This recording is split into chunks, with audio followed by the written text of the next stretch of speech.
চন্দন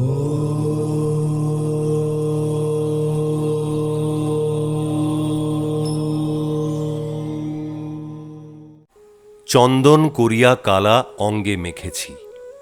হ্যাঁ, এ জীবন কৃষ্ণময়। আমি শাস্ত্রীয় নই, লোকায়ত কৃষ্ণের কথা বলছি। আর আজ জন্মাষ্টমী। রাধাকে বিপথে নিয়ে যেতেও অসম্ভব স্পন্দনশীল একটা জীবন যাপন করতে আজকের দিনে কৃষ্ণের জন্ম হয়েছিল।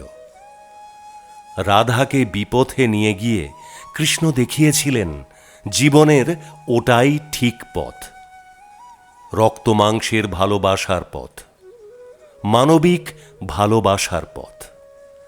সেই ভালোবাসার পথেই শরীর অতিক্রম করার দিশা পাওয়া যায়। ধন্যবাদ কালাচাঁদ, তুমি জন্মেছিলে বলে আমরা সমৃদ্ধ হয়েছি।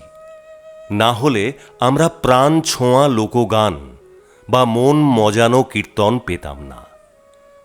হে কৃষ্ণ, তুমি পাড়ার বেপাড়ার কালো ছোঁড়া হয়ে মেয়েদের মন মজাও, আবার কেষ্টদা হয়ে আপদে বিপদে পাশে থাকো, হাসপাতালে রাত জাগো, বাড়িতে অনুষ্ঠান থাকলে সব সামলে দাও, এমনকি পার্টি অফিসে বসেও নানা সমস্যার সমাধান করো। তুমি শুধু দ্রৌপদীর সখা নও, অতি আধুনিকাদেরও সখা। কেষ্টদা ছাড়া তাদের অনেক কাজ অচল। হোম কেটারিং, প্লাম্বার, ইলেকট্রিক মিস্ত্রি ইত্যাদি তুমি জোগাড় করে দাও।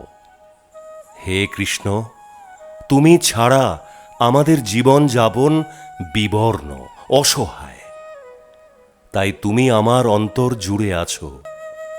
সেই জন্যই মুখে আর কৃষ্ণ কৃষ্ণ বলি না, সব সময় বলি রাধে রাধে, কারণ রাধিকা ছাড়া তুমি অসম্পূর্ণ।